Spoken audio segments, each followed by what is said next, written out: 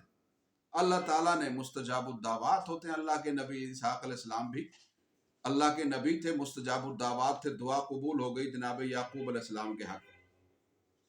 چند دن گزر گئے تو حضرت عیس نے کہا کہ ابا جان آپ نے میرے لیے وعدہ کیا تھا دعا کرنے کا، تو وہ دعا نہیں فرمائی آپ نے ابھی تک۔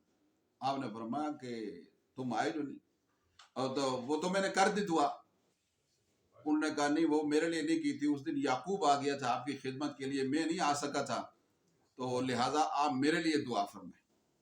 انہوں نے فرمایا وہ دعا تو میں نے کر دی، تو لہٰذا اب تمہارے لیے دعا جو ہے میں پھر کرتا ہوں۔ پھر حضرت عیس کے لیے جو ہے آپ نے دعا فرمائی کہ اے اللہ بادشاہت ان کی نسل میں رکھ دے۔